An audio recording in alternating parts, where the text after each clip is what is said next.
We acknowledge and we celebrate the first Australians on whose traditional lands we meet, and we pay our respects to the elders of the Ngunnawal people, past and present. Colleagues, friends, ladies and gentlemen, welcome to the National Security College here at the Crawford School, here at the Australian National University. And a particular welcome to our colleagues and collaborators in this evening's event from the Strategic and Defence Studies Centre in the Coral Bell School, also at ANU. I'm also especially pleased to welcome some of our distinguished guests, notably the ambassadors of the Philippines and Norway, and senior diplomatic representatives from the missions of Vietnam, the United States, Indonesia, France and Singapore. I think that's an indication of the global importance of the security issues that we're here to discuss tonight. Now, for those of you who don't know me, my name is Rory Medcalf. I'm the head of the National Security College. It was my privilege to be recently appointed as the second head of the college after Michael L'Estrange, our founding head. The discussion that we will shortly have is about the security challenges in the South China Sea, and this is in part a reflection of the evolving mission of this college. It's not only a training institution for the Australian national security community, and many of you are familiar with that training and some of our alumni are here tonight, but it's also a platform, in my view, for a better standard of policy debate and policy understanding right across the spectrum of security issues here in Australia. And we can't avoid the reality that the South China Sea is ultimately an Australian national security issue, as well as a challenge for so many other countries.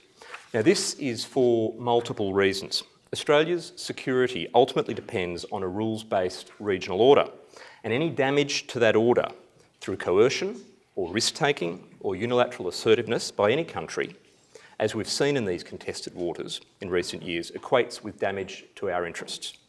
Secondly, Australia's vital lifelines and trade routes to and from our top 3 trading partners, from China, Japan and South Korea, run through those waters. Third, the tensions in the South China Sea are testing American resolve, American credibility and diplomatic dexterity. And America is Australia's ally, and therefore these are tests for us too. Fourth, as the region comes to terms with how to incorporate a powerful China and its legitimate interests, the way that China behaves when its interests brush up against those of smaller powers provides a test case for us all to watch very, very closely. And fifth, if tensions in these waters were to escalate into conflict, Australia would not be able to pretend that it's not our business. It will affect our interests no matter what. So this evening's discussion is enormously timely. Now, just last week, not far from here, the South China Sea made global headlines when the commander of the US Pacific Fleet, Admiral Harry Harris, warned of the perils around China's so-called Great Wall of Sand. That is, of course, the rapid program of island building, including potential military infrastructure that is changing facts in the water and building a new status quo in the waters that China contests with the Philippines and Vietnam. Now, it's a pity, in my view, that the negotiation of a code of conduct to manage the tensions and the disputes seems to be proceeding with rather less haste than the work of those very efficient Chinese bulldozer drivers and dredge operators. Now, the Admiral's speech could perhaps have been more delicately worded, but in my view, his point was a reasonable one and not an intrinsically dangerous or escalatory one, as some observers have been quoted as describing it. A similar point has previously been alluded to by Assistant Secretary of State Danny Russell and is now being repeated, perhaps more diplomatically, by Defence Secretary Ash Carter on his timely visit to the region. The island building is a new kind of provocation to which no country yet has a credible response. So tonight's event, as I've said, is timely. And my predecessor at the college and his team had, I think, very good prescience and judgment in commissioning the research project on which tonight's event is based. It's, after all, in a sense, a book launch for an excellent collection of chapters, and I should, at this point, show the book, an excellent collection of chapters by some leading experts in the field, looking at political, legal and regional security perspectives on the South China Sea dispute.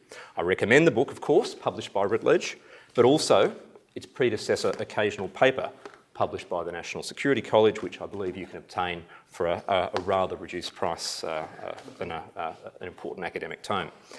Now, shortly we're going to hear brief presentations from the editors of the book, Dr. Leszek Buszynski and Professor Chris Roberts, and I congratulate the editors on this achievement, as well as from one of the contributors, Associate Professor Brendan Taylor, the head of the Strategic and Defence Studies Centre.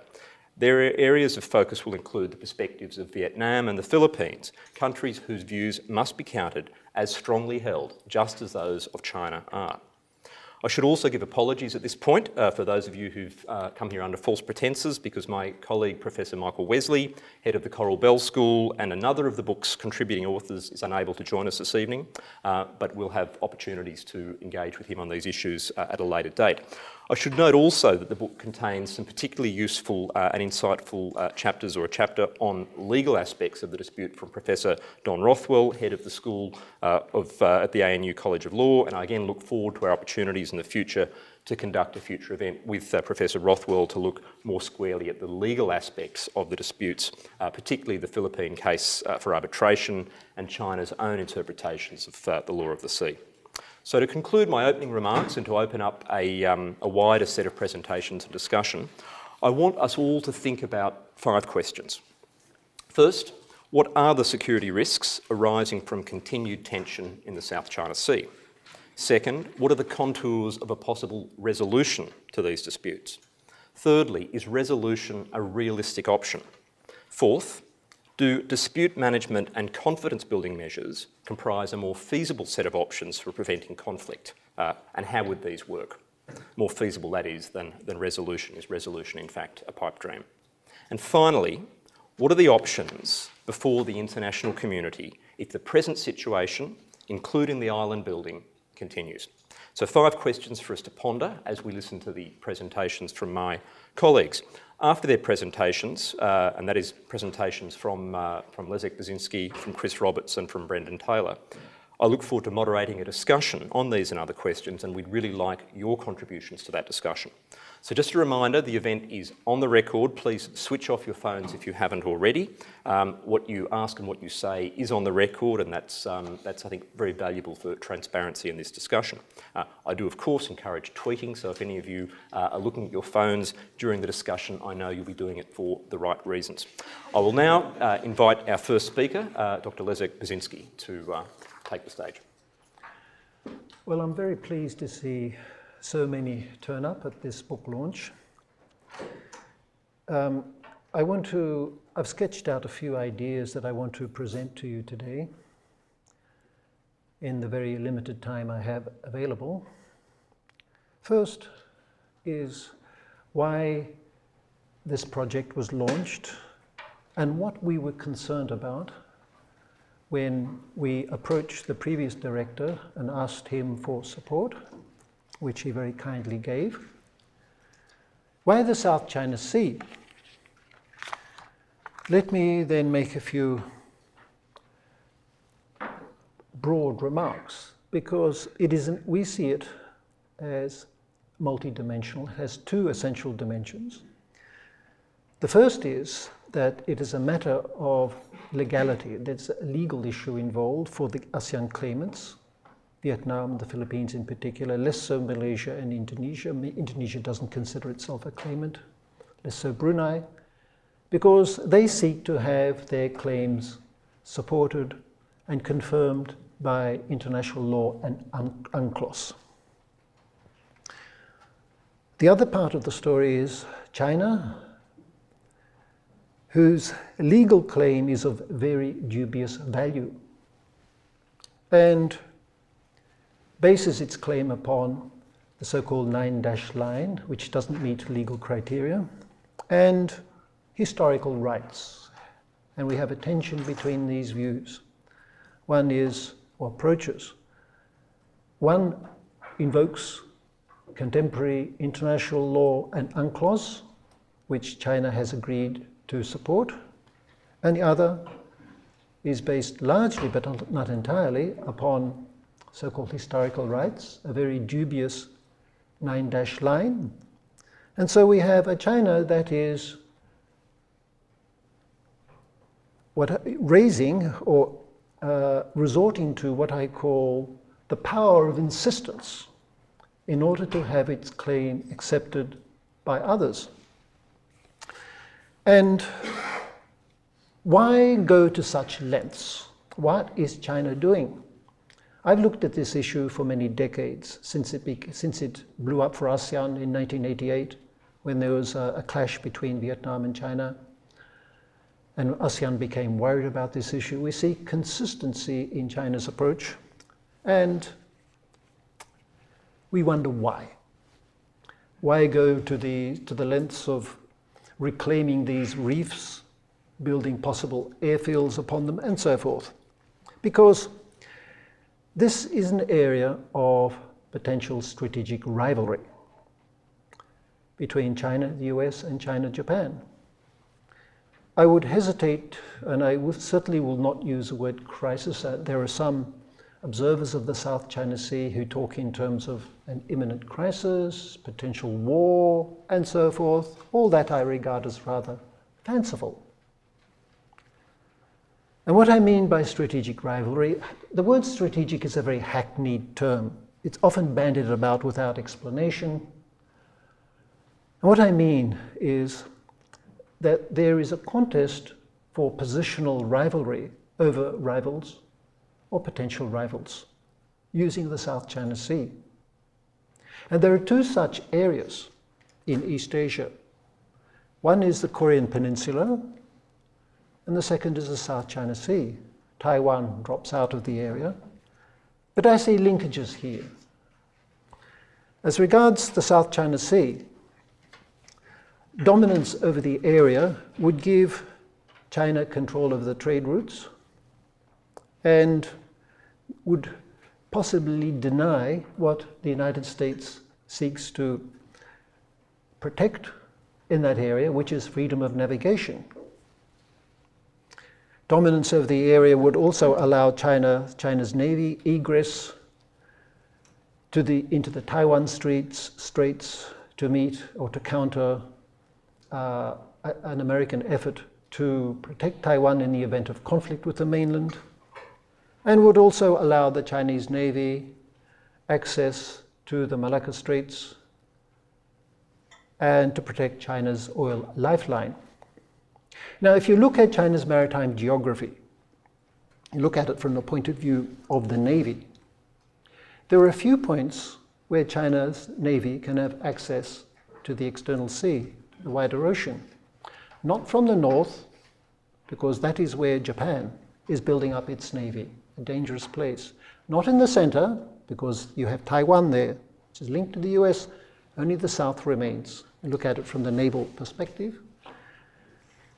And given what the Chinese have said about the importance of protecting their oil lifeline, the SLOCs, the South China Sea becomes an important area in order to preserve access to the open sea for these purposes. There's a connection with Japan again. It involves Japan, not just the US. We cannot cast this issue entirely in terms of Sino-US rivalry, because dominance over this area would give China a way of squeezing Japan. When you link the Sengaku Dayu dispute and the rivalry between Japan and China with the South China Sea, you can understand how Japan looks at the issue and why Japan is indeed concerned. Now, in the book, we looked at China's claim, because the Chinese claim indisputable sovereignty and that the area is ancient Chinese territory. Both claims are of very recent origin, hardly ancient, because dynastic China had little contact with this area. And an analysis, cartographical analysis of maps, Chinese, British, Spanish, French maps, some of which are in the National Library here, they show that the area was outside dynastic China's area of interest. It was a maritime frontier. And with the border, in the Ming dynasty at least, following the coastline. So what we have is a China which is relying upon the power of insistence, as I put it, and the orchestration of maritime surveillance agencies to obtain acceptance of a dominant position in the area, and to have that position accepted by ASEAN without fighting, simply by incremental steps intended to wear down resistance from rivals or opponents, Vietnam and the Philippines, and to have them eventually accept what and to have them present the inevitable.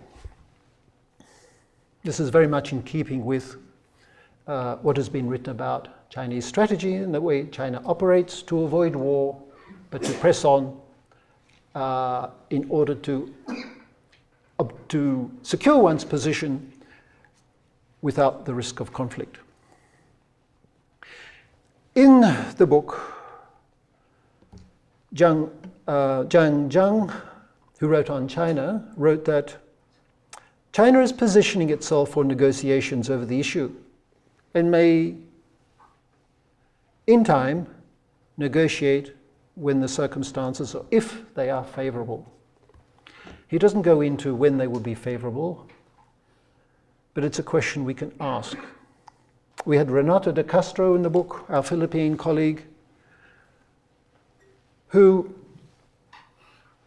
argues that the loss of Scarborough Shoal to China in 2012 was a classic low-key, non-violent way of squeezing out, pushing out the claimants.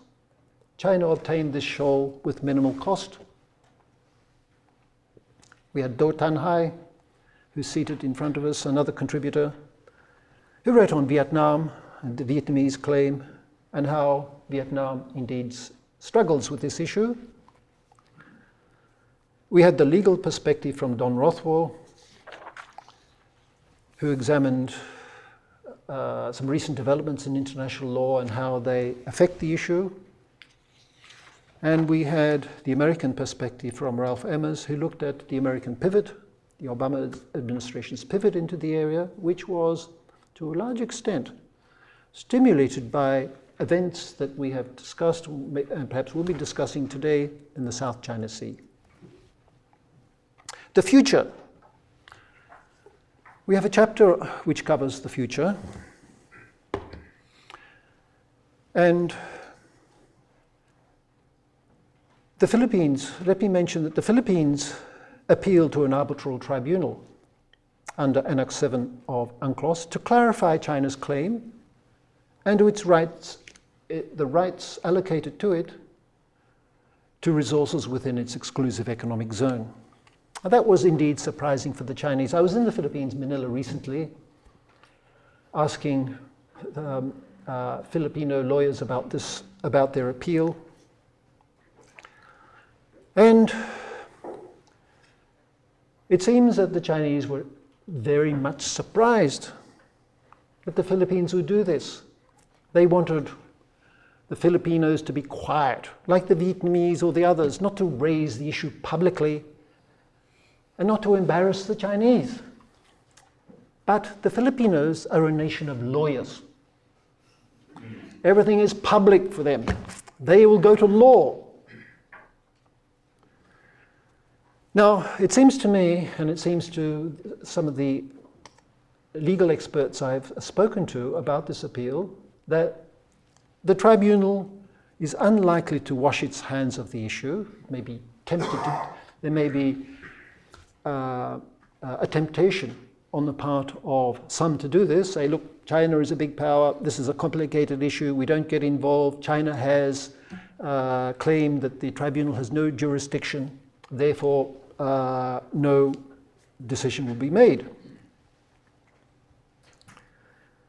But the tribunal is, at least the judges, justices in the tribunal, are all very familiar with UNCLOS, have lived with UNCLOS all their lives, all their professional lives. And if they avoid this issue and the legal issues raised, UNCLOS will have little value. So it seems to me, and seems to others who've looked at this issue, that the tribunal will have to examine and not and will have to avoid the temptation to skirt around the issue, will have to examine Philippine rights to the exclusive economic zone. And those rights have been guaranteed, assured by UNCLOS. And that is where the trouble is with China. It may avoid the issue of the 9-dash line, which is also part of the Philippine appeal, because China has not presented documents supporting that issue. But it cannot avoid the issue of Philippine rights in the exclusive economic zone. China may accept the ruling and work towards a legal settlement and bring its position in line with law. That is the best case scenario that China in the future may do that. Because it will ultimately benefit from law as a major trading power, and as its economic interests and investments abroad become vulnerable to disruption, it will be in China's interests to reach to law protection. However, perhaps it's too logical for politics in China. China may not forge an internal consensus. An internal consensus, which is extremely difficult in that kind of political situation, may not be forthcoming over this issue. And it may ignore the ruling. It may slide into legally unsustainable positions as it becomes more assertive in trade, intellectual property protection, as well as maritime disputes. That's the worst case scenario. If that happens, then I think China's actions and China's assertiveness will stimulate the formation of coalitions, security relationships involving the aggrieved ASEAN claimants, not just the United States, but Japan as well. And on the outside, India. It will bring together various combinations involving external powers, regional claimants, and part claimants, as I would put Indonesia in that area. In that worst case scenario, regional security would be the worst for it. And at that point, I will stop. Thank you very much. Good evening. First of all, I'd just like to start by thanking Rory for his very kind remarks and introduction, and also to thank the National Security College for the research grant that was provided that led to both the occasional paper, conference, and eventually this book on the South China Sea, as well as the field work that Leszek and I participated in that also contributed to some of the content in what I hope are some of the key chapters within the book. Today I'm just going to, I guess, give a bit of an overview of some of the key developments without going into too much detail, and then some focus on the regional implications, a little bit about the perceptions that we have come across in the region about these developments, and some brief remarks about the implications. Just in terms of the importance of the South China Sea, for those of you that are less familiar, depending on what figures you look at, up to 50% of global trade travels through the sea lanes of communication. Up to 50% of hydrocarbons also travel through this. So there are key issues not just about the centre of the South China Sea being open to shipping, etc., but also some of the straits such as Malacca Straits, Lombok Straits and Sunda Straits. It actually represents 25% of South China Sea's protein needs. That's through fishing. That's 10% of the world's protein requirement. So it's quite a key resource in terms of food. Hydrocarbons, well, I'll leave you to look at the book, but there are a very diverse array of estimates, and some of the highest estimates, perhaps unsurprisingly, come from Chinese institutes, which may also play into skewed perceptions about the importance of the region on certain fronts. We've also seen a little bit of increased analysis about the importance of the area as a marine environment, reefs, shoals, etc., and the recent sort of land reclamation that was mentioned earlier being undermining some of that. You can see here a rough picture of, for example, the unilaterally imposed fishing ban each year by China. And just a list of some of the other recent developments, which I won't go into detail with each of them individually. But last year, we did see some disconcerting events concerning the oil rig, deep sea oil rig 981 by China. And we saw fairly large, or relatively very large protests within Vietnam, leading to the deaths of some Chinese citizens. And this is a little bit of a taste, I think, of the level of nationalism that is under the surface and is often an underestimated component of a number of the claimants. And I would put the three top in terms of the risk of nationalism affecting policy being in China, Vietnam, and also the Philippines. From the Chinese perspective, going into Beijing, I guess 2 years ago now, and also in looking at public statements and scholarly analysis, etc. There is the argument within Beijing that they themselves are responding to provocations, statements or submissions under UNCLOS, etc., dating back to 2008 or 2009. The US Secretary of State at the comments at one of the ASEAN Regional Forum meetings as being an example of internationalization, which is something that China really wants to resist.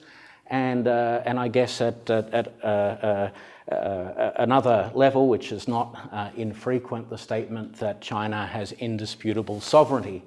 If it's indisputable, there is no dispute, so therefore it can do anything it likes because it is actually its own backyard. So this becomes a somewhat circular argument in discussions, say, for example, that Leszek and I held in the South China Sea. So we used to hear the word creeping assertiveness. Perhaps we can say a kind of attempt, perhaps misguided if we look at things in terms of international law, or a more strict interpretation of international law, and what judges, etc., in, say, the Permanent Court of Arbitration would actually see through as a strategy. But we do see the attempt to exercise effective control over these and other shoals and reefs. And you can see the quote from one senior military officer of general rank, who stated, "There will come a time when no one will remember that we not only rightly held sovereignty over the Paracel Islands, but also did control them until their occupation at the end of the Vietnam War." Of course, there are different interpretations, but from the League of Nations to UN Charter, we have the concept that there is no right of conquest, and so there's a whole debate associated with things like Woody Island, etc., as to what is the right position there in terms of ownership and how that issue can be resolved. But as in line with this creeping sovereignty, you can see here an image of the various ships, which also included PLA Navy ships in this image. And up until a few years ago, the large sort of consensus was that the Chinese Navy was staying out and not part of a coordinated effort. But we've seen that change significantly in the last couple of years. And here are some recent images from early this year of the extent of land reclamation taking place. This is a picture or image of Mischief Reef area. Of course, other countries have also been, claimant states have been involved in reclamation over the years. It's not just China. Perhaps the one exception would be Brunei, as far as the 5 or so claimant states are concerned. This is dredging as at 2012 of Johnson Reef, and here we can see fiery cross reef in the Spratly chain of islands and the establishment of a possible runway, which again I would argue has more of a strategic implication rather than a legal implication. It has the implication of being able to extend power, resupply efforts, project power across the South China Sea, with some analysis arguing that there is at least perhaps a contingency in the future, or a plan to establish something like an ADIZ, an Air Defence Identification Zone, similar to what we saw a few years back in Northeast Asia. Woody Island, part of the Paracel Island chain, is one of the sites of the most work and has gone on for the longest time, well before the recent sort of news coverage of areas concerning the Spratly Island, but again, significant developments taking place there. Also, we have imagery of, increased imagery of PLA Navy ships and their presence in various locations in the South China Sea, and some analysis to suggest that one of the outcomes of some of the early reclamation in the last couple of years, land reclamation, has been the ability to have one ship such as this permanently in the region on rotation, but with the increased facilities that China now holds, being able to maintain a resupply of that vessel. But really, you know, in terms of just how much of a challenge in terms of security, etc., I think it's useful to put in context, for example, trends in military expenditure. If we look in the East Asian context from the CIPRI military database, China has quite an impressive, if I can use that word, rate of increase in its expenditure. But if we take things at a global level, we still see North America, US and Canada, well above the total expenditure of China, although China coming close to the total expenditure as of 2012 with the European Union.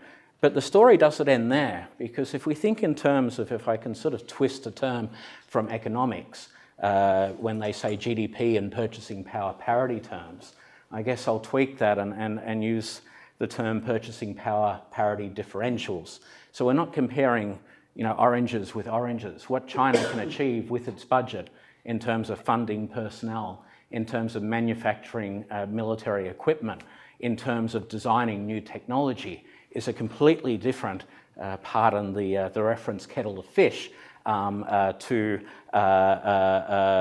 say what the US can do with 4 times or whatever the money. So I think there needs to be some further considered discussion. Of course, transparency an issue there, but just in terms of some of the achievements that China is making. For example, last year 50 naval ships are said to have been commissioned. Possible second aircraft carrier by 2018. We have armed Coast Guard ships being produced on an unprecedented scale, up to 10,000 tonnage in size, and statements such as by Admiral Locklear. Now, just in my last couple of slides here, I guess it's important to think about China's aim and what it could be seeking to achieve. Leszek has talked in part about that. I think if we look at the stationing of Chinese assets, what's taking place, the whole picture, it does at least point to some disconcerting contingencies that agencies within Beijing, if not the party itself, are at least keeping in mind for use under certain circumstances, and I'll come to that in a moment. However, this is not without costs, and recent behaviour are not without costs. We see Vietnam, for example, entering into a contract and has received already part of its order for 6 fast attack Kilo-class submarines from Russia, and other countries increasing their expenditure, not to a point of an arms race, but nonetheless seeking to increase the level of deterrence against future action from China, and perhaps to deter such actions in the future. Perhaps countries are seeking a little bit more strategic diversity, reassessing their partnerships. We saw in the last couple of weeks an enhanced comprehensive partnership between Australia and Vietnam entered into, which had more than a dozen references to UNCLOS, South China Sea, regional security, etc. So we can see what is very much on the minds of countries as they seek to forge stronger relations, and I would find it hard to imagine that recent events do not tie in, and certainly the specific reference to South China Sea indicates that. One general mentioned to me in Vietnam that as far as relations or a shift in relations to be warmer with or closer with India is concerned, Vietnam started, if anything, 10 years too late, but they're seeking to make up for lost time now. We see a statement by Japan's Prime Minister standing next to the Filipino President saying we stand shoulder to shoulder. The interests, effectively stating the interests of the two countries, the Philippines and Japan, are the same, and this links to earlier comments tonight as well. We see the Philippines also raising or citing its treaty with the United States, a somewhat awkward initial response, perhaps, or at least perhaps more accurately a hesitant response, but a strengthening of the US position in favour of the treaty over the last couple of years, which I think is a natural response to other developments that I've highlighted, including those orchestrated by Beijing. Vietnam, for example, is looking at joint exploration with Indian and Russian state-owned enterprises, which also raises the risk of, say, a cable cutting incident by Chinese vessels as being closer to being an incident with the state itself. Policies of economic diversification, a 200% increase, it's still limited in the scheme of things, but a 200% increase in trade in recent years between Vietnam and India. Meanwhile, on the other side, we may have some countries that are bandwagoning. In 2010, the Chinese ambassador to Brunei stated that the two countries were negotiating a sort of a MOU on joint exploration. There's nothing stated for the next couple of years until it was announced in the last year or two. And so this also links to what we have seen as a fragmentation of what was some earlier unity and collective statements and declarations in the 1990s, and the pursuit of a code of conduct that led to a compromise position on the 2002 Declaration on Conduct of the Parties in the South China Sea. We've also saw the inability of ASEAN for the first time in its 45 or 50-year history to come to the conclusion of a joint communique because of the insistence by the Philippines and Vietnam on certain references to recent developments at a foreign ministers meeting, ASEAN foreign ministers meeting in Phnom Penh in 2012. Indonesia played a key role in sort of reconciling that issue, but a situation of carrots and sticks, trade agreements, arrangements, investments and aid to some of the smaller countries. And if you have a country like Laos, where the GDP is perhaps $6 billion or thereabouts, it doesn't take much of China's budget to have a significant impact and thereby influence through its aid and investment. We also see a very different alignments at the strategic level, treaty partners of the US in the case of the Philippines, to other countries that are much more closely aligned with a US. Now, I agree with Leszek that Indonesia is not officially a claimant state, but we have in recent years actually seen a hardening of Indonesia's position as well in response. And this is a cost of China's actions, where, for example, various senior defense officials have stated that Indonesia's territorial interests do conflict with the 9-dash line, with China's maritime claims. I have been out to other agencies, such as out in Bogor, and in discussions and presentations with those, or one particular agency, security agency out there, the discussion was not what role can Indonesia play, how does it actually defend its interests. The one agency that steadfastly states it is not a disputant seems to be the Foreign Ministry, or Kemlu, at this point in time. It's perhaps a useful diplomatic device, because if you look at the Natuna gas field, the continental shelf, the EEZ, etc., does actually conflict with the 9-dash line. But by being a neutral, honest broker as such, perhaps Indonesia has been able to play more of a role than it might otherwise have had. And so there's an important debate to be had there as to what path and direction Indonesia should take in the future. Second last slide here, just in terms of the factors mitigating the risk of conflict. Of course, I've mentioned the damage to China's reputation, the strategic repercussions. Of course, China is not independent of the global economy. It also relies on many factors associated with this, including investor confidence, etc. Both my predecessors tonight have referred to international law and UNCLOS.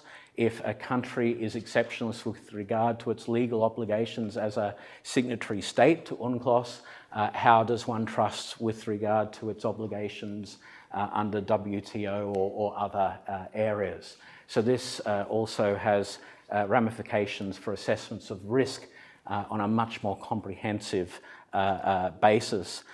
Then, of course, sometimes it's forgotten, but there are similarities in the two socialist systems between Vietnam and China, and there is a long history of relations, and there are mechanisms, etc., that can come into play to reduce tensions at appropriate junctures in time.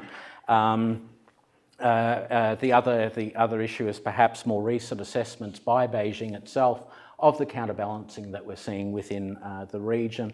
And then there is also the cost from a Chinese perspective of, say, greater third-party involvement, whether that's, say, in a diplomatic level by Australia and perhaps through that enhanced comprehensive partnership, or other developments that we've already had noted with regard to Japan and the United States. So for my final,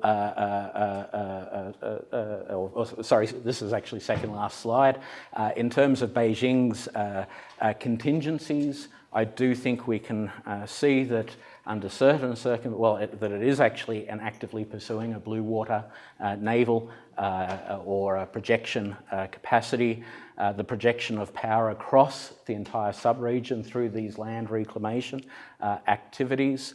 There may be calculations here. There's often an assumption about, or too much focus, in my opinion, between what China does, how the US reacts, etc. There may be, and this may be a misguided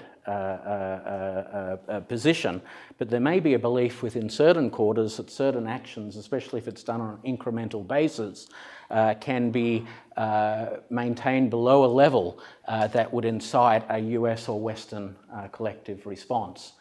So if the US is kept out of the picture, then what position do the navies of, say, Southeast Asia have to resist anything that China has in some form of grand strategy, to use Brendan Taylor's sort of terminology in some of his informative articles on a variety of subjects. in the other side of the coin, however, is we are dealing with authoritarian countries. In some instances, in the case of China, performance, legitimacy, continued economic growth, the continued advancement of people's way of life, lifestyle, etc., is key. This can tie into the issue and calculations about the importance of access to energy and resources. Nationalism, as I've already mentioned, linked to this identity, is a problem. One Peking University scholar said, if you ask a 50-year-old on the streets of Beijing to draw a map of China, he will draw a map of mainland China.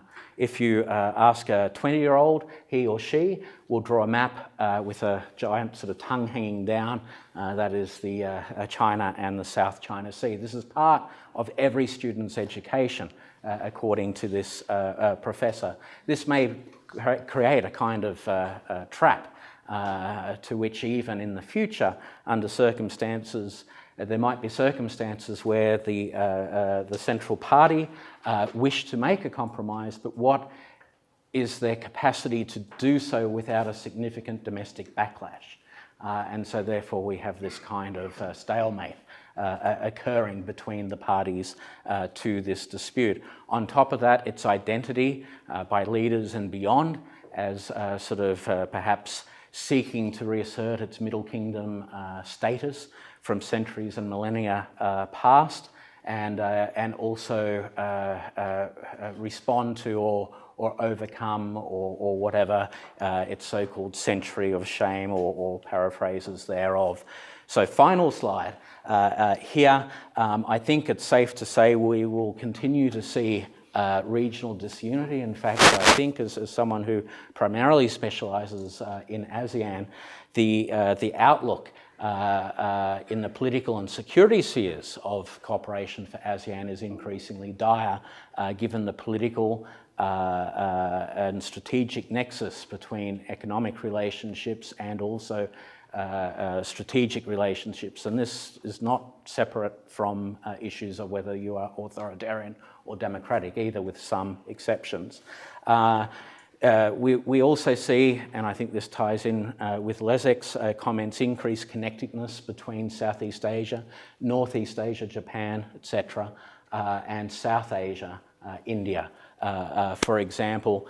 And so this connectedness also ties into the greater risk of great power involvement. Indeed, perhaps the South China Sea can be seen as a kind of proxy, perhaps for reasons that it is seen as being lower risk, which may in fact end up being the opposite, but as a proxy for some of the strategic rivalry, and easier to play out, again a misassessment, than say in other parts. Societal stresses, desertification, environmental degradation, corruption, etc., will also play into the predictability of China's behaviour, its planning. Even within China, some people concede at the idea or the concern that certain aspects are reactionary, although I think overall we are seeing very coordinated activity between Coast Guard, military, etc. And certainly, I do also re-emphasise earlier comments about South China Sea being a test for future Chinese behaviour as a great power. And so this is something that is of particular importance to Australia, to see how responsible it is and how it reacts. And some of the statements I, and Leszek as well, heard in Beijing were very disconcerting in this regard. And for Australia itself, I do worry that we see not just what's happening in the South China Sea, but issues with Japan, etc. And yet, last financial year, 36.7% of our exports went to China.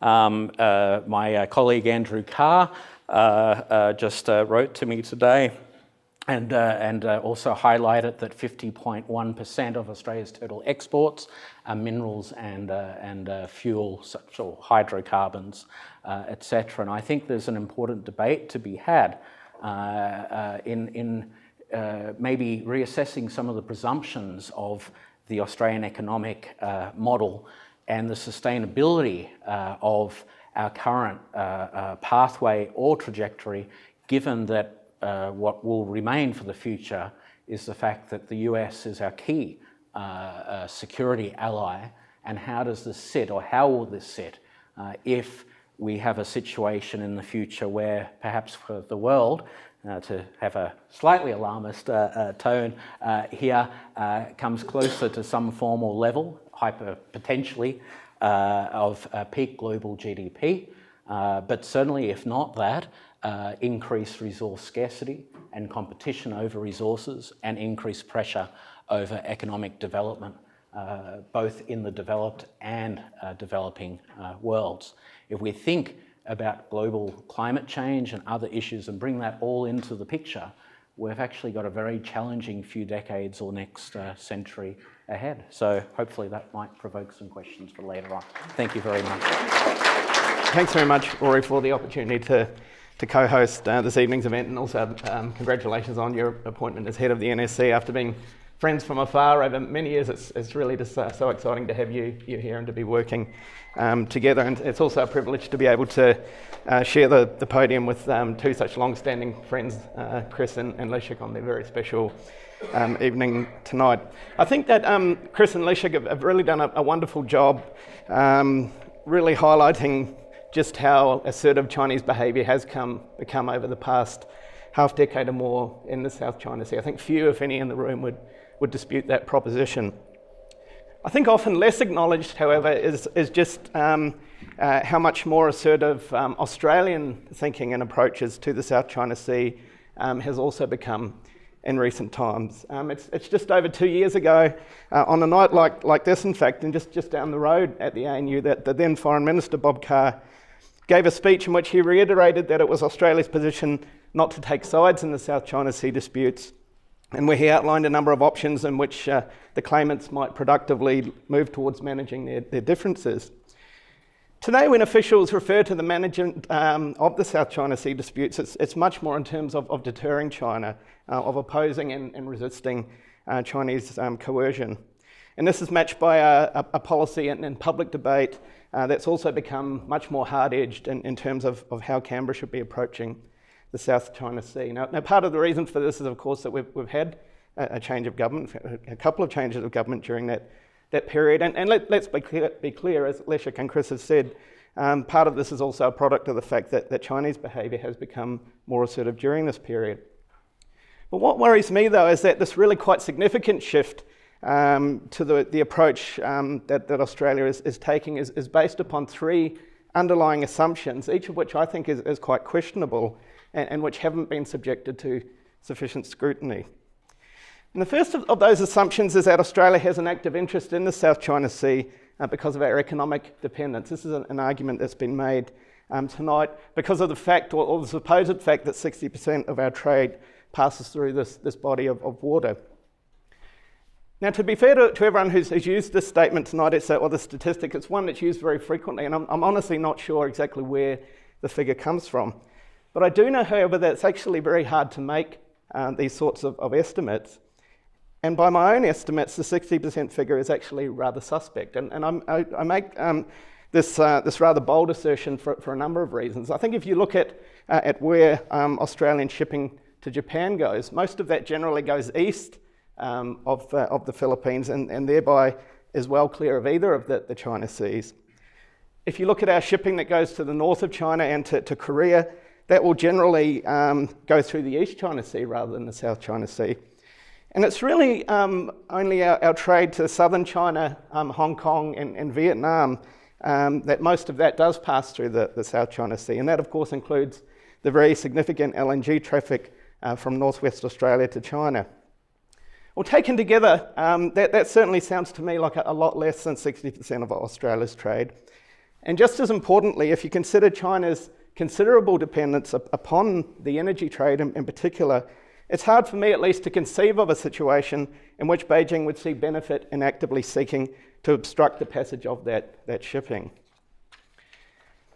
A second assumption driving the shift in Australian thinking on the South China Sea relates to the evolving balance of military power in this part of the world. Now, according to this line of reasoning, Chinese actions in the South China Sea are undermining the capacity of the United States to project power across this body of water. Because Australia has long had an interest in maintaining a favourable balance of power in Asia, the assumption here is that we stand the best chance of doing this by banding together with the US allies and partners with a view to checking China's growing power and influence in the South China Sea. Again, I think this is a somewhat questionable assumption. It's certainly true that the People's Liberation Army has made impressive gains over the past 2 decades, and these have almost certainly shifted the balance of military power between China and a number of Southeast Asian countries, namely Vietnam and the Philippines. Yet I also think it's important not to overestimate what these gains have meant in terms of the larger US-China military balance. And I commend to you here a recent article that's been published by my SDSC colleagues Paul Dibb and John Lee. In this article entitled "Why China Will Not Become the Dominant Power in Asia," Paul and John estimate that China is currently approximately 20 years behind the US in high technology weapons. They point out, correctly in my view, that the PLA is a force without any modern combat experience, including experience in the complexities of anti-submarine warfare operations.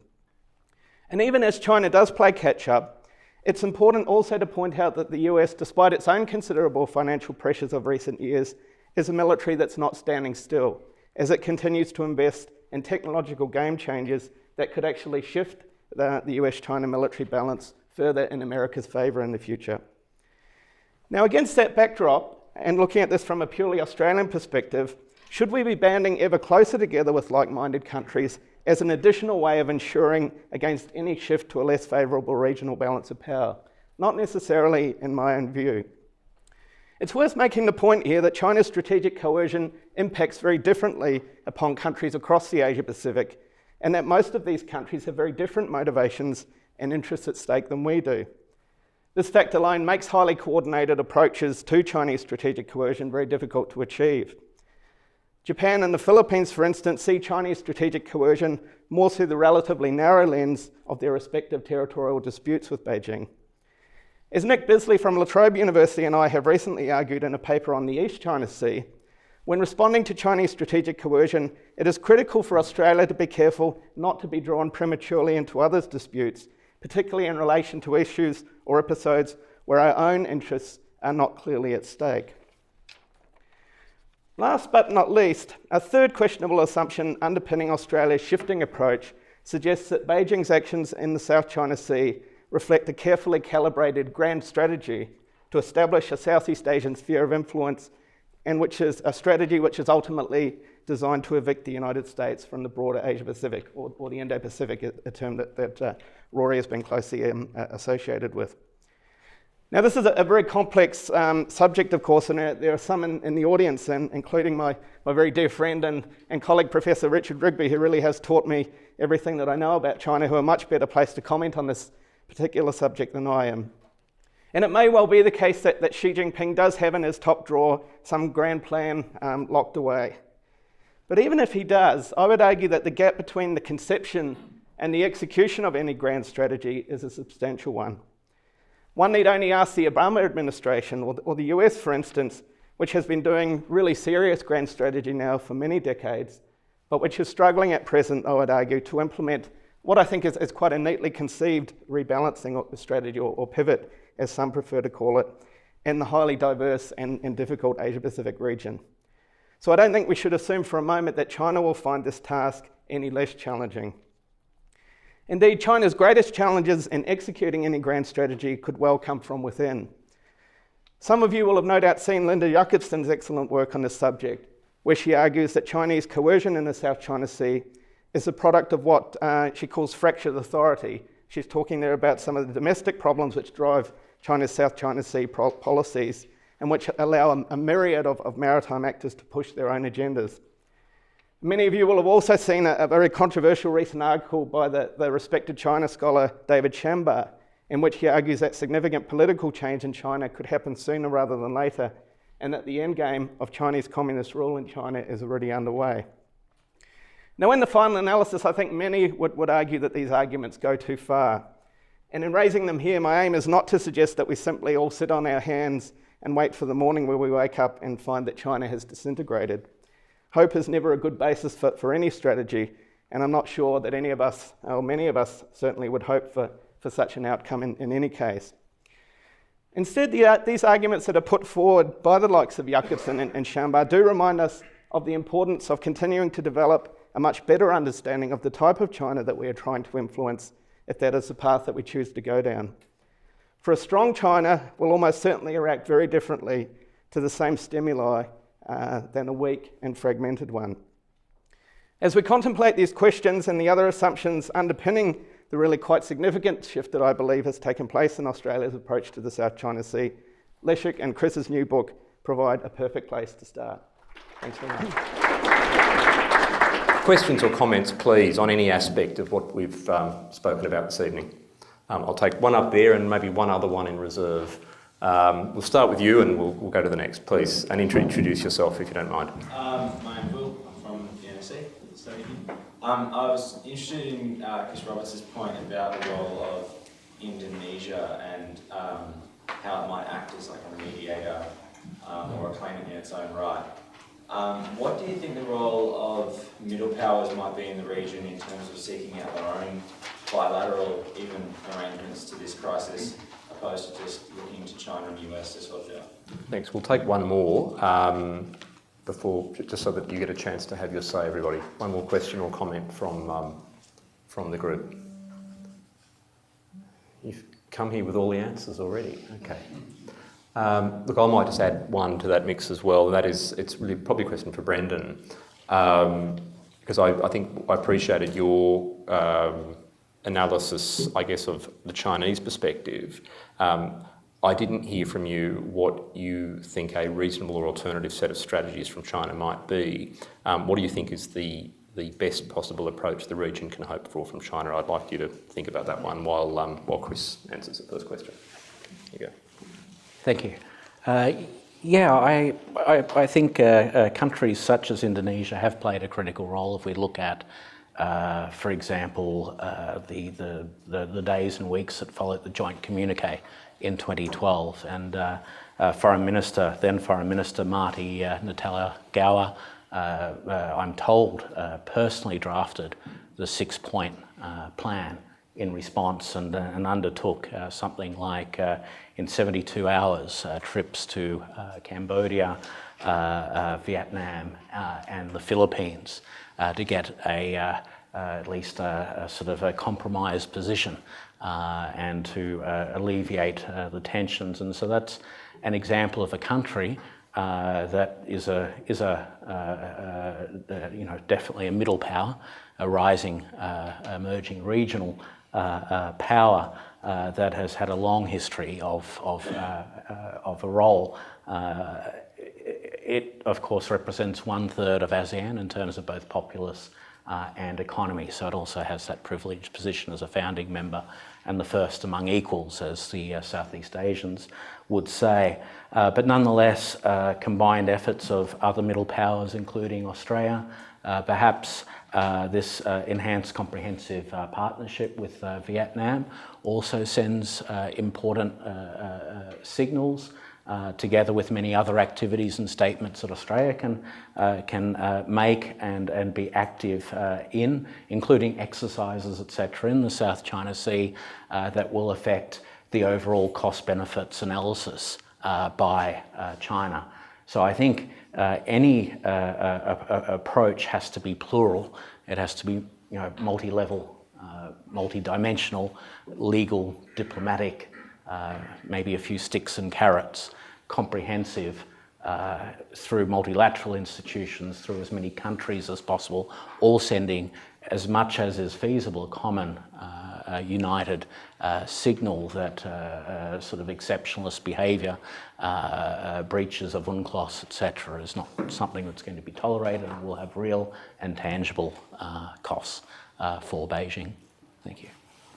Thanks. And Brendan, my question about China's perspective, yes. and maybe going also to the point about, is the current Chinese pattern of behaviour something that the region should accept? And what are some alternative Chinese patterns of behaviour that we could reasonably expect? Yes, no, absolutely, Rory, and thanks for that question. And thanks also for not throwing me out of the room, because I know there's probably a lot that I said that you wouldn't agree with, but we've agreed in friendly terms over many years, which is... Yes.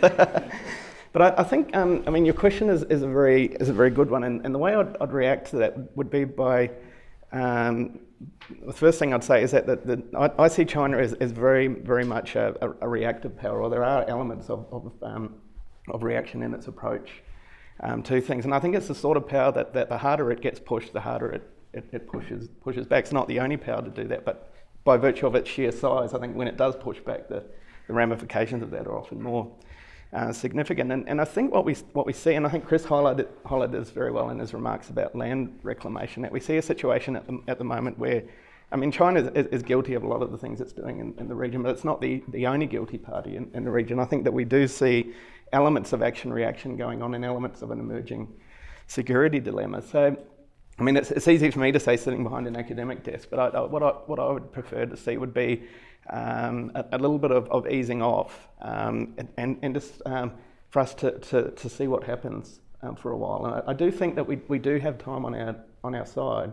I think that yes, I think that some of the discussions at the moment, certainly about these military outposts that China has established in the South China Sea, I concede that over time they could become very significant strategically and militarily. But I think at the moment that's not the case. I think we do have some time to see how the situation evolves. I think as Leszek's presentation highlighted beautifully, this is a strategic question. It's one that I think is going to play out not over the longer term, but certainly over a medium term. And if we do ease off and see that there is no change in Chinese behaviour, then I'll concede that you're right. And the next, well, that's a good question. Is that what is the time frame? And I don't have a good answer for that.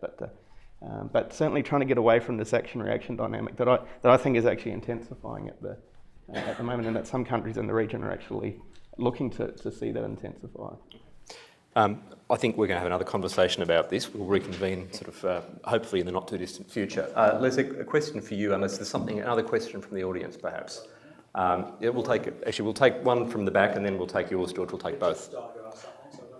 I haven't seen your hand up, Richard, but I know it's there. We'll take three. One. Please introduce yourself, please. I'm sorry. My name is Leszek from NSC. I'm also a student here. And first of all, thank you very much for the very interesting public lecture. My question being, how Japan influenced the current South China Sea situation, given that Japan holds strong interest in the dispute? And do you think that any approach Japan takes will influence Austria's position over the dispute, given the increasing strategic tie between the two countries? Thanks, we'll take that. And then Richard Rigby and then George Brennan. Richard. Okay, yeah, Richard Rigby, thanks. There are two observations that are sometimes made, and I'd just like to see what anybody in the panel, how they react to this. And they're not necessarily my observations, so I'm trying very hard not to look like I'm being a panda hugger as well. So. But these are observations that are not mine, but I'm aware of them through my reading. One is that China actually controls considerably less of what it claims as compared to any of the other claimants. China's got big claims, but actually it's not actually controlling very, very much at all. And this is one reason for heightened activism, and that activism is further heightened by the existence of UNCLOS itself, where there's a necessity to prove that you are actually in effective control and so on and so forth. And perhaps they read back from the lack of activity over vis-a-vis the Diao Senkakus as well, and think, well, we better not be making that mistake. We've got to show that we're doing something we're being serious about it. So that's two things that are said. I'm just doing something. The other, does anybody in the book say anything about Taiwan? Because Taiwan is obviously relative.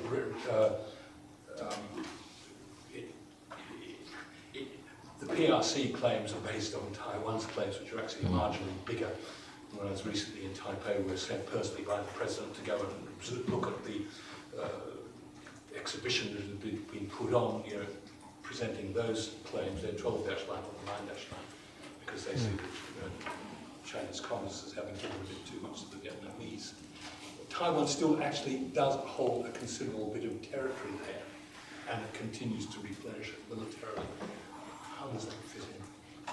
Thanks. So one question on Japan, a series of comments and questions from Richard, and George will take yours as well, and then I think we might have room for one more. I want to give the panellists a smorgasbord of questions that they can pick and choose from. So, George. Mine builds a little on Richard's, which is the Chinese would like this take on it, the complexity of Chinese internal dynamics. We've been talking about China as a monolithic thing, which we all understand it isn't. And of course the Chinese would be happy to see Taiwan for that in that context. There's China is far more of a land power than a maritime power, and its internal dynamics are complex, and it has a nasty set of things all around its borders. So I'm interested in how people think that might play out, and as a related part of that, and you can chime in on this one, Rory, how India's interest in the Chinese-Indian relationship might throw into the mix as this plays out. You've muddied the waters for us beautifully there, George. They seem far too crystal clear to me. Ashley Townsend from the Lowy Institute, I saw you had your hand up earlier and put it down again, but I'm going to put you on the spot. I think you had a comment or question as well. Thanks, Rory, and not actually formally part of the Lowy Institute anymore, but Rory and I are working on a project on Chinese strategy in the region and maritime security. I just came back from a research trip where a couple of these issues came up. There's a very strong sense, as you all know, that China's restraint for 20 years has been abused by the other claimants in the region, and I got this from everyone I spoke to in China. That's not surprising, but there is a dilemma that goes with that the Chinese themselves seem to be facing and don't quite know the best way to get out of. The dilemma is this: they feel that their restraint has been abused, and therefore there's a need to build something to catch up. As Brendan articulated, they're far behind, but they're trying to respond to what others have been doing. The region is then pushing back and saying, well, this is illegitimate, even though it's what we've done before, and there's no space for a discussion on that issue. That's the first point. Is there a way for there to be some discussion on the legitimacy of what everyone in the region has done over 20 years, for it all to be open and negotiated? And secondly, following on from that, if that discussion is not possible and the only answer that comes from Washington and the region is arbitration, there's another problem, because China doesn't recognise the legitimacy of the arbitration process in its entirety. And that's not just because it doesn't view arbitration as being an accurate venue, a good venue for discussing sovereignty issues. It actually has problems with the legitimacy of the laws and the courts and the individuals involved. So is there room, in the opinion of the panel, to open up the debate about arbitration more broadly to actually accommodate or at least discuss Chinese concerns and find ways to address them? Because there does seem to be some willingness for China to find a legal mechanism by which it can start to talk about these issues. Thanks, Ashley. We've got a whole set of thoughts there for the panel to respond to. I'm going to ask Leszek first, and Leszek, you can pick and choose from among those, but I would especially want to hear what you have to say on Japan. Leszek, yeah, cheers. Yeah. I think the direction of the question was, what's the link between Japan and Australia with reference to the South China Sea, and would Japan's moves in the South China Sea actually strengthen or push Japan to develop corresponding tighter relations, security relations with Australia? I think that was the gist of the question. It seems to me, yes, Japan is becoming much more involved under the Abe Shinzo government, and the Japanese are very concerned. They look at the map and they see China's moves in the south, and they see how China's moves may result, if China ends up by dominating the area, despite their assurances that freedom of navigation will be maintained. The Japanese certainly will not trust the Chinese with respect to that, and they see that it will result in a very costly rerouting of trade and shipments of oil around that area. And that worries them very deeply. So their moves are related to Vietnam and the Philippines, not Australia. Now, where Australia comes in is over the Sengaku Taoyo issue. The Japanese have attempted to draw Australian support over that issue, and as Brendan has mentioned it, Australia has been very reluctant to get involved over that issue. The second point about Richard Rigby's comment about China's claim is less than that of others. I just want to point out that... No, it's that China is actually in control of much less of its claim than those of others. Okay, China controls the Paracel Islands. China's claim is huge, we all know that. Yeah, okay. China controls the Paracel Islands. It also controls 7 features, some say 9 features, which it obtained after the 1988 clash with Vietnam. Now it sits on Scarborough Shoal, so you add another one. And Vietnam has occupied more features than China, true, but China occupies more features than Malaysia or the Philippines. So I don't think that China occupies less than the others, less than Vietnam, I agree, but not less than the other claimants. As regards Taiwan, yes, there was mention in the book about Taiwan's 11-dash line, that the original 9-dash line in 1947, the original claim was had 11 dashes, and then 2 dashes were removed to conciliate Vietnam, and Taiwan continued with the 11-dash line. And you mentioned Taiwanese occupation of Itu Aba, that key island. It has a marine detachment there, and there has been some speculation as to whether or not Taiwan would act with Beijing in this area, since they have related claims. But as I understand the Taiwanese position, there was a Taiwanese official who said that Taiwan would not cooperate with Beijing over the South China Sea. We have someone from a representative of Taiwan here who may like to confirm or add to that. India's interests, no, that is a question for Rory. The last one about arbitration, China's restraint and arbitration, legal mechanism. I personally think that China, I agree that arbitration is alien. Legal arbitration is very alien to the Chinese at this moment. Chinese society has not evolved as a legal society, and legal mechanisms are distrusted. And so I don't think that China would respond very kindly to whatever the arbitral tribunal would decide.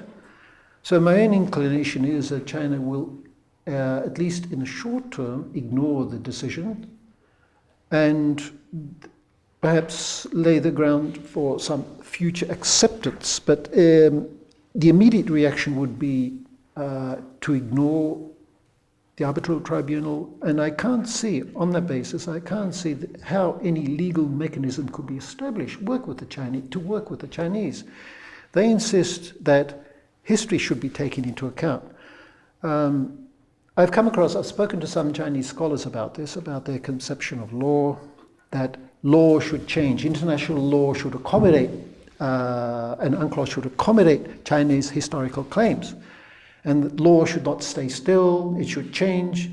In which case, if it changes with every rising power's demands, if you change it now, does it mean that next 10 years down the track you change it again according to new demands raised by China? The law has to be more stable than that.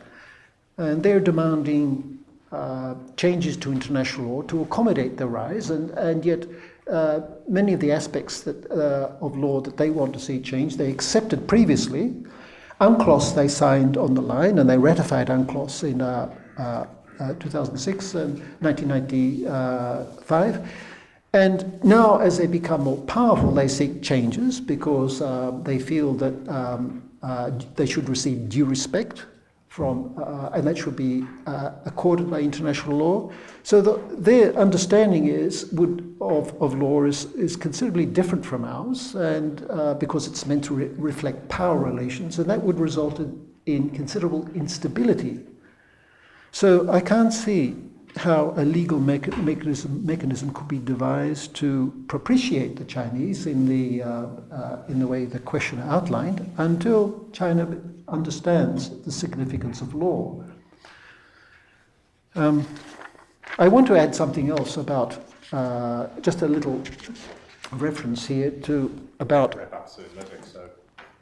very briefly about speaking to Chinese scholars in Beijing, which we have done. I've done that for many years, because the Chinese scholars in the various institutes live in a very rigidly compartmentalized system and know little about the military, the PLA, or what the party is doing and what the party thinks. And I think that's one of the problems in reaching out to the Chinese. We may reach out to the scholars, we may reach out to the legal experts, those who are well versed in international law, but those who make the decisions are very often somewhere else.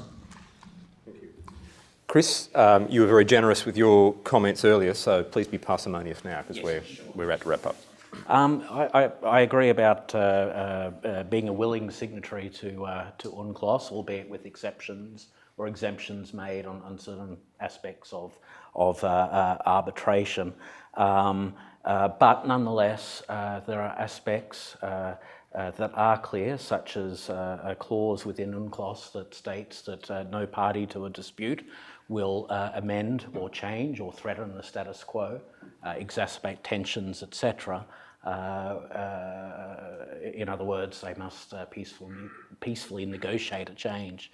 It is that said, it is true that Vietnam, for example, occupies more features, but also, I guess, there's the question of quantity versus quality as well, and so the quality issue being forthcoming, if not already, airstrips, etc., and resupply surveillance capabilities, etc., beyond any other country out there. In regard to its willingness or desire to reach a solution, we've seen a lot of, to put it bluntly, some duplicitous behaviour within ASEAN, where there are statements sometimes where we don't want multilateral approaches. There are statements where, yes, we will negotiate a code of conduct. And then when the statements are made, for example, instead of a senior officials meeting taking place to work on certain aspects, it's pushed down to a lower level, knowing that the people at that level within an ASEAN context won't have the authority to actually reach a conclusion that leads to anything, so it becomes just a stalling tactic, whereby maybe linking to an earlier comment today, when it does finally agree, if ever, to some solution, the new status quo is well and truly within its favour and what it's completely entirely comfortable with. And in regard to perspectives in China and the willingness to compromise, it's quite alarming when the head, for example, of a government-funded think tank sits there and states, we're not even interested in the central part of the South China Sea. I've had military generals in one of the other claimant states saying that's open.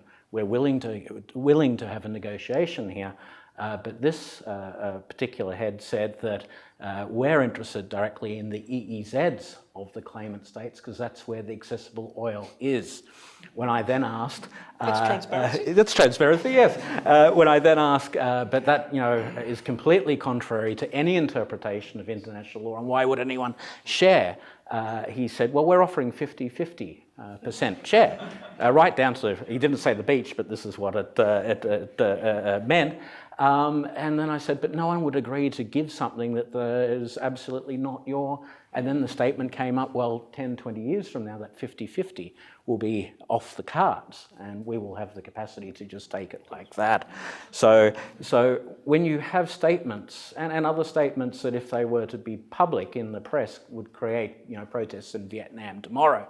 When you have controversial statements, recklessly given by people in very senior positions with responsibilities, that's somewhat disconcerting. So I might just leave it at that. Thank you. I'm hoping that was one of the people who Leszek referred to earlier, who actually may not know what's going on, but I have no judgment on that. I respect our peers everywhere.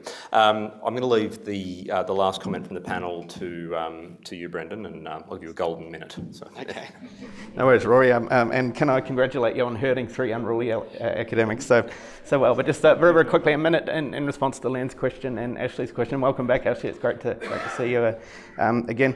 Len, I think with respect to anyone in the room from Japan, including your good self, I think Japan is part of the problem here. I think that for very understandable reasons, Japan is an extremely insecure position at the moment as the balance of military power between itself and China shifts. But once again, I don't think we should overestimate how quickly that is shifting, but I think it is very clearly shifting in Chinese favour over time. But I think Japan's growing involvement in the South China Sea, I think is really fueling, or one of the factors fueling this intensification of the security dilemma that I talked about, particularly its assistance to Vietnam and the Philippines. I think a little further away in the East China Sea, I think also Japan's refusal to take its own dispute with China over the Senkaku Diaoyu Islands to arbitration, I think is letting China off the hook in the South China Sea. So I think if Japan were to give a bit of ground there, which I think is unlikely, I think we could potentially see some movement. I think your point on Australia is a very good one. I think we are seeing the potential for Japanese behaviour in the South China Sea to influence Australian behaviour, to see a degree of imitation on Australia's side. There have been some very respected analysts in this town talking about the possibility of Australia making its defence engagement more meaningful by providing more assistance, particularly in the form of patrol vessels to Vietnam and the Philippines, for instance. I'm not sure, and Chris would be more of an authority of this than I would, but I'm not sure that's something that would be wholly welcomed across Southeast Asia, and it may in fact complicate our efforts to engage with that particular sub-region. In the interest of time, Ashley, I'll connect with you afterwards, because Rory, I think the audience would love to hear your views on India and the South China Sea in a minute as well. No, I'll give you 30 seconds, and I know we're eating into valuable drinks and conversation time. Look, on India, but on external stakeholders generally, if I can call them that, I mean, we can argue about the numbers later about whose trade goes through the waters and how much of it and so forth, but I think there's no question that the South China Sea is globally significant as a key energy and trade lifeline for a whole lot of countries. In that sense, it's not only about India or Japan or countries that are not, Southeast Asian countries or claimant countries. In my mind, the South China Sea is a global challenge. It is a global problem. The fact that we now live in an interconnected Indo-Pacific region, and the South China Sea in a way is at the very heart of the Indo-Pacific, means that this problem is going to remain everyone's problem, including our European friends for that matter, who of course have very large stakes in the trade going through those waters. So I'm going to end on that very ambiguous note, I guess. I'm also going to say that the college will continue to convene both discussions and publications on this and related issues. We certainly are not home to one point of view. As you've heard tonight, we're very pleased to host a diversity of views, but I think what's important is we put this debate a little bit more squarely on the table. In Australia, it's not an issue that can be brushed aside. It's not an issue that can be overlooked, given all of our other security concerns. So thank you to my colleagues on the panel. Congratulations again to the authors of the book, and one last time for the record, for the camera, here is the book. There is also an occasional paper published by this college. I invite you all to join us for drinks and conversation. I also want to thank my colleagues, particularly Martin Leszek, our communications and events organiser, for putting this event together, and Andrew Carr from the Strategic and Defence Studies Centre. We look forward to seeing you again here at the National Security College very soon. Congratulations and thank you. Well done. Yes, thank you. Cheers, Leszek.